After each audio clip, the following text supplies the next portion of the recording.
नमस्कार, प्रफासाक्षी पॉडकास्ट में आप सभी का स्वागत है। आज के इस पॉडकास्ट में बात करेंगे कि इसमें तेरा घाटा मेरा कुछ नहीं जाता, नीति आयोग की बैठक का बहिष्कार, राज्य अपनी बात कैसे रख पाएंगे।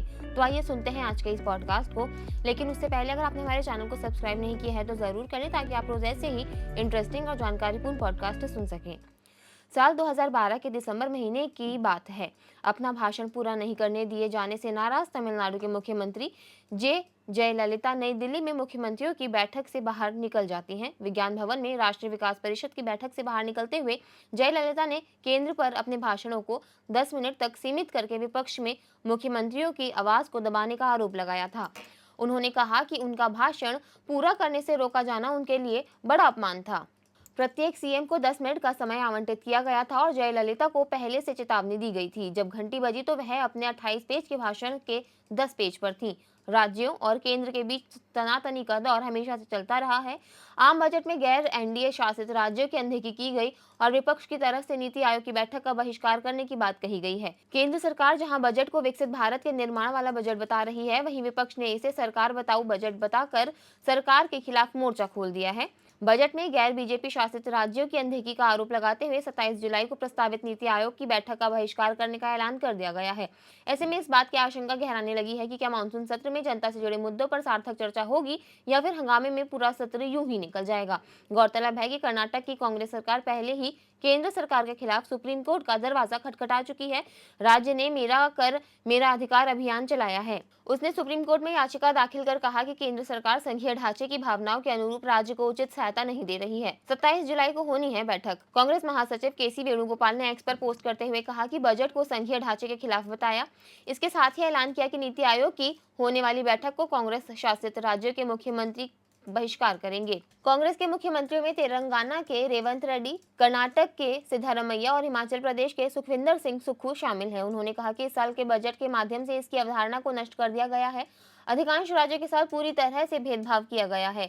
आपको बता दें कि 27 जुलाई को नीति आयोग की बैठक होनी है। सभी राज्यों के मुख्यमंत्रियों को बुलाया गया है, लेकिन कांग्रेस शासित राज्यों के सीएम इसमें शामिल नहीं होंगे। कांग्रेस अध्यक्ष मल्लिकार्जुन खड़गे के घर पर हुई बैठक में ये फैसला किया गया है। इसके अलावा एम के स्टालिन और हेमंत सोरेन ने भी बैठक में शामिल होने से इनकार किया है। आप शासित राज्य पंजाब के मुख्यमंत्री भगवंत मान भी इस बैठक में नहीं आएंगे। दीदी के मन में क्या है? विपक्ष भले ही इस बजट को लेकर सवाल उठा रहा है, लेकिन उसकी मुहिम को ममता बनर्जी के रुख से तगड़ा झटका लगना तय माना जा रहा है। साथ ही कहा जा रहा है कि नीति आयोग की बैठक को लेकर इंडिया गठबंधन में दो फाड़ की स्थिति भी नजर आ रही है। पश्चिम बंगाल की सीएम ममता बनर्जी अलग राह अपना सकती हैं। सूत्र बता रहे हैं कि वो नीति आयोग की बैठक में शामिल होंगी और वो 26 जुलाई को दिल्ली पहुंचेंगी। कहा जा रहा है कि वो पीएम मोदी से मिलेंगी भी और बंगाल के लिए सरकार से फंड जारी करने की मांग भी करेंगी। टीएमसी का तर्क ये है कि वो कांग्रेस के साथ हर मुद्दे पर खड़ी नहीं रहेगी। कुछ मुद्दों पर समर्थन है, लेकिन इंडिया ब्लॉक के कांग्रेस और लेफ्ट के खिलाफ चुनाव लड़कर जीता है। कहीं ना कहीं टीएमसी का स्टैंड अलग होगा। ममता कई मुद्दों पर अलग लाइन लेती रही हैं, इंडिया ब्लॉक के साथ रहती हैं और कभी अलग राह पकड़ती हैं। क्या है नीति आयोग? नीति आयोग की स्थापना 1 जनवरी 2015 को योजना आयोग के स्थान पर एक नई संस्था के रूप में की गई थी। इसमें सहकारी संघवाद की भावना से प्रतिध्वनित करते हुए अधिकतम शासन और न्यूनतम सरकार की परिकल्पना को साकार करने के लिए नीचे से ऊपर के दृष्टिकोण पर जोर दिया गया है। ये एक सलाहकार थिंक टैंक के रूप में कार्य करता है तथा व्यापक विशेषज्ञता वाले लोगों को इसका सदस्य बनाता है। इसके पास नीतियां लागू करने का अधिकार नहीं है। नीति आयोग के पास धन आवंटित करने का भी अधिकार नहीं है। हाल ही में केंद्र सरकार ने राष्ट्रीय भारत परिवर्तन संस्थान का पुनर्गठन किया है, जिसमें 4 पूर्णकाल एक सदस्य और 15 केंद्रीय मंत्री पदेन सदस्य या विशेष आमंत्रित सदस्य होंगे। प्रधानमंत्री नरेंद्र मोदी नीति आयोग के अध्यक्ष बने रहेंगे तथा अर्थशास्त्री सुमन के बेरी नीति आयोग के उपाध्यक्ष बने रहेंगे। वैज्ञानिक वीके सारस्वत, कृषि अर्थशास्त्री रमेश चंद्र, बाल रोग विशेषज्ञ वीके पॉल और मैक्रो अर्थशास्त्री अरविंद विरमानी भी सरकारी थिंक टैंक के पूर्णकालिक सदस्य बने रहेंगे।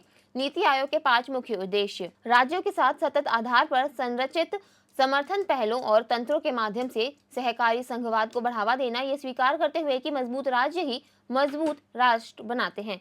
ग्राम स्तर पर विश्वसनीय योजनाएं तैयार करने के लिए तंत्र विकसित करना तथा इन्हें सरकार के उच्चतर स्तरों पर उत्तरोत्तर एकीकृत करना। समाज के उस वर्गों पर विशेष ध्यान देना जो आर्थिक प्रगति से पर्याप्त लाभ न मिलने के जोखिम में है। प्रमुख हितधारकों एवं राष्ट्रीय अंतर्राष्ट्रीय विचारधारा वाले थिंक टैंकों के साथ शैक्षिक और नीति अनुसंधान संस्थानों के बीच साझेदारी को प्रोत्साहित करना और सलाह प्रदान करना। राष्ट्रीय और अंतर्राष्ट्रीय विशेषज्ञों, अन्य भागीदारों के सहयोगी समुदाय के माध्यम से ज्ञान, नवाचार और उद्यमशीलता सहायता प्रणाली का निर्माण करना। नीति आयोग की बैठक। प्रधानमंत्री इसके अध्यक्ष होते हैं और उनकी अध्यक्षता में हर साल इसकी गवर्निंग काउंसिल की बैठक होती है। केंद्रीय सचिवालय की ओर से जारी एक आदेश के अनुसार ही काउंसिल की स्थापना की गई है। इसमें सभी राज्यों के सीएम, केंद्र शासित प्रदेशों के उपराज्यपाल और प्रशासक सदस्य हैं। अब तक गवर्निंग काउंसिल की 8 बैठकें हो चुकी हैं। इस बैठक में कॉर्पोरेटिव फेडरलिज्म, विभिन्न सेक्टरों, विभागों से जुड़े विषयों और संघीय मुद्दों पर चर्चा होती है। विपक्ष के बहिष्कार से क्या होगा असर? नीति आयोग कोई संवैधानिक संस्था नहीं है। इसकी बैठक में कोई मुख्यमंत्री शामिल होने के लिए बाध्य नहीं होता। नीति आयोग के केंद्र और राज्य सरकारों के लिए एक कंसल्टेंसी एजेंसी के रूप में काम करता है। ऐसे में विपक्षी दलों के कुछ मुख्यमंत्रियों की तरफ से इसमें भाग नहीं लेने से इसके सेट पर कोई असर नहीं पड़ेगा, लेकिन ये जरूर है कि वो इसमें अपने राज्य की बात को इस मंच पर नहीं रख पाएंगे। साल 2023 की बैठक में भी कई सीएम रहे थे नदारद।